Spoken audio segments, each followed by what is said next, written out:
You're listening to Football Friday Night on demand exclusively on 600 ESPN El Paso. Stay up to date with high school football scores, updates, and news by downloading the free 600 ESPN El Paso mobile app. Welcome to Football Friday Night. I'm Mark Miller, sitting in for Bo Bagley, joined by Paul McKinnon and Angel Munoz on the board tonight, taking care of everything. Paul, it's good to be back in the seat again. Good to join you for Football Friday Night. It's been about 2 years for me now, and it's good to see you and get to have the opportunity to come on and help Bo out for a couple weeks. Yeah, and it's good to be seen, and good to see you as well, because if you weren't here, I'd be sitting in that chair all by myself, and that'd be a lot more work for me. We don't want any part of that, do we, as a listener? Nor does the rest of the city. Well, let's not waste any time. Let's get right to it. You know, we had a game last night, Montwood, Eastlake, big game in the 6A. Eastlake winning that one 48-20, going to two. Eastlake up 5-0 now in District 6A. And, you know, we just got the 4As just starting district, and one of the 5As just starting district tonight. But the 6A's already up to 6 games. And Montwood now 2-2 after that big win last week over Fabens. Yeah, Eastlake leads that district now with the victory, 5-0. The only team that doesn't have a loss in the district. That's how crazy 6A is this year. The teams behind them, Pebble Hills 3-1, Franklin 3-1. Each of those two teams considered the tops in the city. Both lost last week. Montwood took down Franklin 43-42, and America's in the late night game in the SAC Friday, 23-21, held off Pebble Hills. So uber upsets really made this district amazingly more interesting, and that's what we got last night as well. Montwood on the field, coming off that big Franklin win, and boy, they can throw the football. Isaac Galvan, 475 yards through the air the week prior to beat Franklin, but Eastlake and that defense just shut him down. Listen to this, Mark. Eastlake only had the ball 2 times, actually 3. Late in the half, they got the ball with about a minute left and took some knees, but 2 possessions in the first half at the SAC. Last night against Montwood, 24 points on the board in 2 possessions. I know it sounds impossible, but when you got a defense like theirs, it's making plays.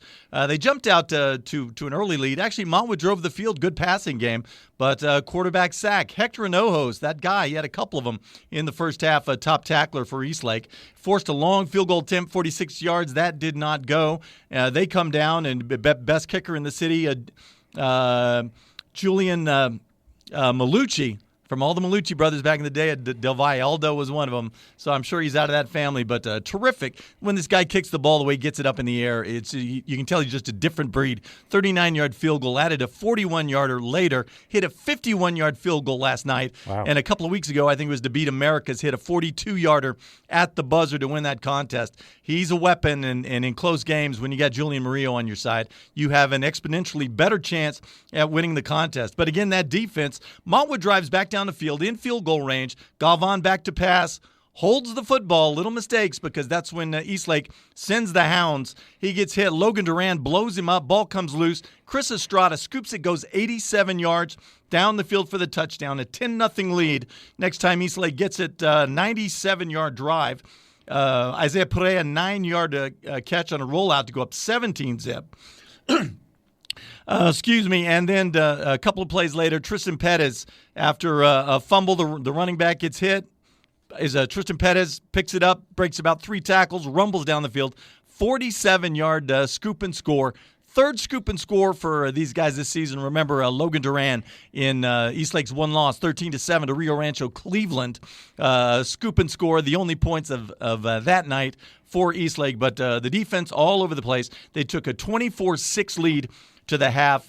Diego Oaxaca from Montwood, 14 catches, 196 yards, and that sounds like a ton, but Caleb Alvarez, who we talked about from last week, 177 yards, top receiver in that big Montwood win over Franklin. He was shut out by the Eastlake defense, and when you take a top weapon away, it makes it a lot harder. That was done 31-6 by the first possession of the second half. Another Perea 43-yard touchdown reception. His only 2 catches for the night, just like Chris Carter, only catches touchdowns, and Eastlake runs away with a huge 48-20 lead. Montwood did not look bad, but the Eastlake defense especially making plays.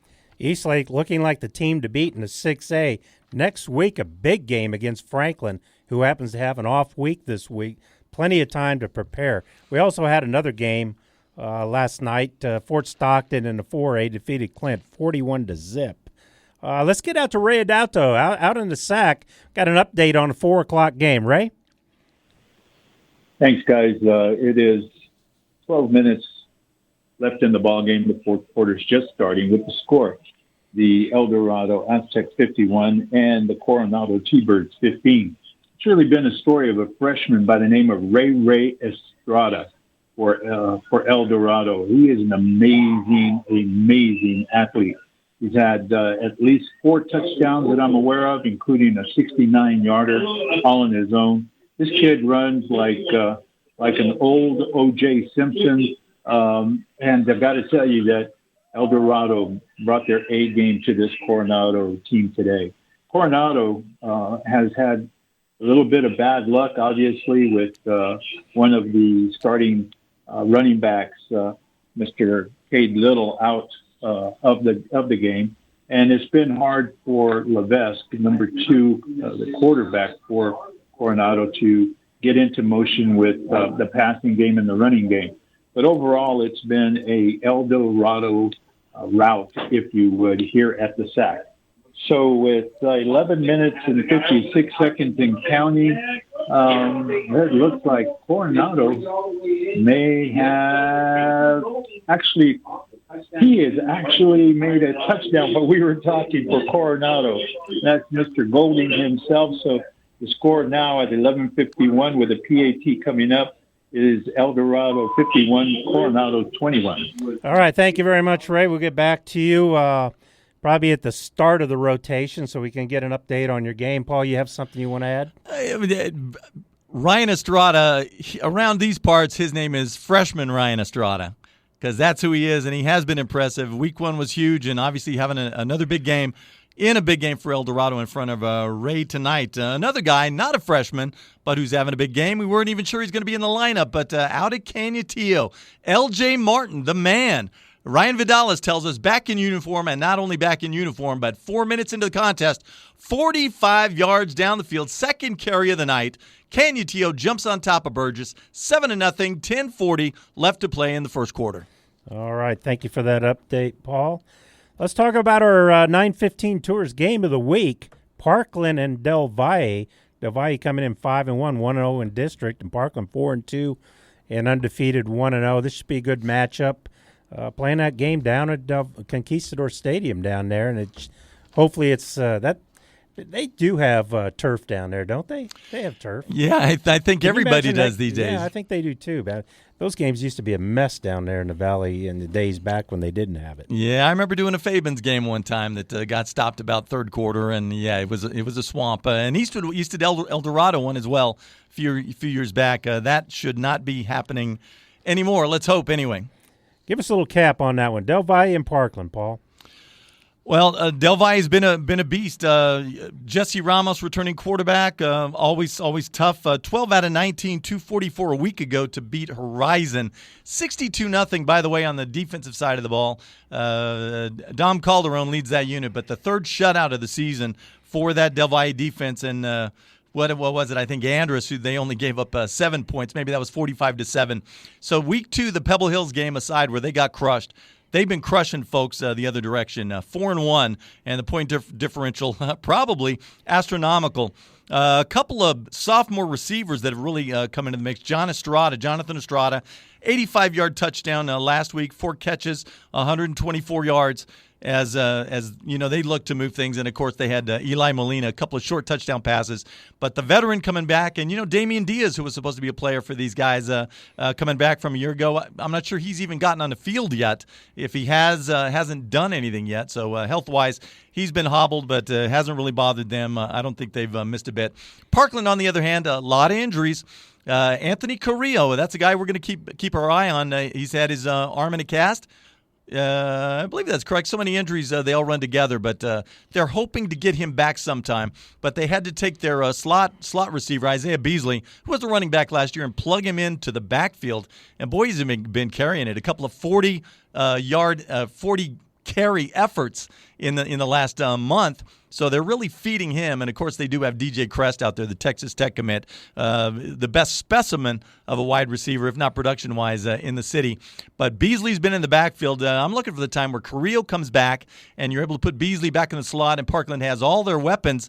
One little strangity, if that's a word, which it's not. Last week, Eric Ortiz, first play, handoff to Beasley. Beasley goes for a touchdown, but the junior quarterback, second-year starter, leaves the game. Our David Guest reported this to us. I believe that's who was at the game. It was a week ago, long time to remember. But out of the game, Ortiz is the rest of the half, and they bring him back late in the third quarter, which I found kind of strange after the blowout was already on. So not sure what the issue is there, but we're keeping an eye on it tonight. Is it Ortiz, or is it, I believe, the sophomore, Matt Echeverria, who came in and did a really nice job in a big Parkland win? Here's an old rivalry, and they're in the same district this year, and a surprise as far as 1-5A D1 is concerned. Bel Air 6-0, 1-0 in district, taking on Isleta. And boy, I tell you what, you talk about an old rivalry. There's some names there that coached both of those schools. Yeah, no doubt. Bob Savage, of course. Bob Parsons, a lot of years at Isleta. It was a bigger rivalry back in the day than I have a feeling it's going to be tonight. Isleta's been struggling. Just one win. So close to a second win. Their quarterback, Evan Martinez, a 50-yard touchdown run 2 or 3 weeks ago. They could have beaten Burgess, which, if I'm Burgess, I'm a little worried about that. I think Candy Teo's showing us some of that out at Lowenberg Stadium tonight. But almost beat Burgess, but did not. A holding penalty brought that touchdown run back. Isleta just one victory on the season. Last week they got smashed. But again, a quarterback change. Sophomore quarterback, coach's kid, Evan Martinez, the QB. They decided to split him out, brought in the backup, I want to say Dave Avila. That's not. But a 75-yard touchdown reception to Martinez. So, again, I'm curious looking at Isleta. Yeah, who's going to be quarterback? Do you split? It'd be 3 Martinezes in the receiving corps, along with Daniel and Adrian Ramirez. Or do they put coach's kid back under center? I'd be curious to see that on the other side. Bel Air, when's the last time? They were 7-0. I hear, and it's what I think is probably correct, 1981. Those were those Ray Samaniego teams. I remember seeing Eastwood, Bel Air back in 80, a 3-0 game. It's one of the best games I've ever seen. Won't bore you with that now, but I'll probably find a way to get to it before the night's out. So those were some terrific Bel Air teams. I think the best of Bel Air back in the day. This year's Bel Air hasn't played the type of schedule that maybe those Highlanders played, but they are 6-0. They've beaten who's in front of them, and they're likely to go to 7-0 tonight before they get to the tougher part of their district. And by that I mean the teams that are playing tonight in Del Valle and Parkland. You know, the D2 and the 1-5A, good matchup tonight. Surprisingly, 1-4 Andress coming in to take on a 3-2 El Paso High. And I think we talked a little bit about that at lunch yesterday, and the fact that Andress has played a rather tough pre-district schedule, but 1-4 right now. And El Paso's ready to be taken. Unfortunately, they started the season 3-0. Mark, you missed one of the all-time games. Week 2, I think it was 39-33. El Paso beats Hanks. The El Paso High Tigers, their head coach not there, off to illness. So maybe that explains things. But 4th down and 5 from their own 6-yard line with less than a minute, and they decide to go for it. Never heard it taking a safety, I guess. And Lou Johnson picks up the first down. Unbelievably, they run out the clock. El Paso gets the huge win. Of course, Johnson not playing anymore. Broken arm. He's supposed to be done for the season. The other one is the quarterback, Jerry Chides. In that game, he went down with a knee. Has not been back since. They're hoping for his return, and we'll take a look and see if it's tonight. But without Chides and without Johnson, El Paso is, they're just looking to be another pelt on the wall. One more game in the 6A that I want a little of your insight on, and that's the America's Eastwood game. That should be a good matchup tonight. Yeah, 2 teams that I think legitimately don't like each other. Eastwood really hammered America's last year, 72-8, and that was a playoff elimination game. That put Eastwood in the playoffs. America's out, and worked out for Eastwood. They went all the way to the round of 16, District 6A, Division 2. A couple of years before that, America's did exactly the same thing to Eastwood. 10 quarterback sacks, I think. Dylan Kemp had 6 all by himself, and Eastwood just got smashed. So, whoever wins the night, it's a big game. It's an important game, but you'll wonder if somebody's going to win by about 4 touchdowns. I would not at all be surprised. Second game of the doubleheader out at the Sac. Socorro will take on Pebble Hills. Chapin will take on Jefferson. And it's Burgess Coronado, Canutillo. Canutillo up 7-zip. About 10 minutes left to go in the first quarter. Riverside will take on Irvin. And Fabens and Mountain View will tangle out in Far East El Paso. Your Football Friday Night pregame show is brought to you by Real Texas Builders.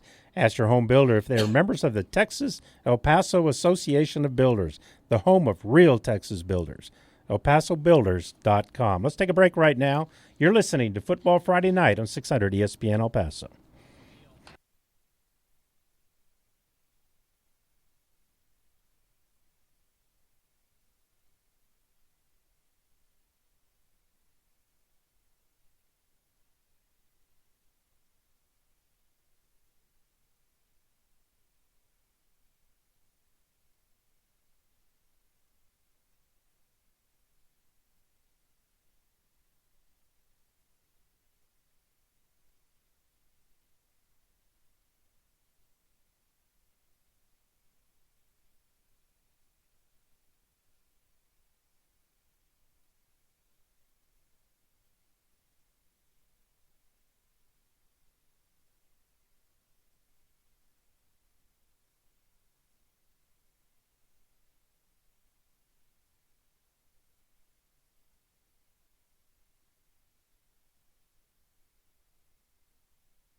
All right, welcome back to Football Friday Night. We got a few scores here we're going to run down quickly.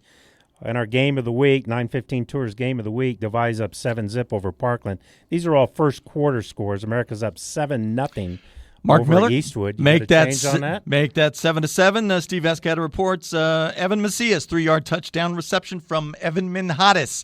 Curious if he was going to be the starting quarterback. Got lifted a week ago for about a quarter. But there you go, 7-7. It's already fun out at America's Eastwood. All right, America's Eastwood up 7-7 right now, tie ball game between those two. Also, Bel Air up 7-zip over Sletta. Contraire, my friend, 14-0 now.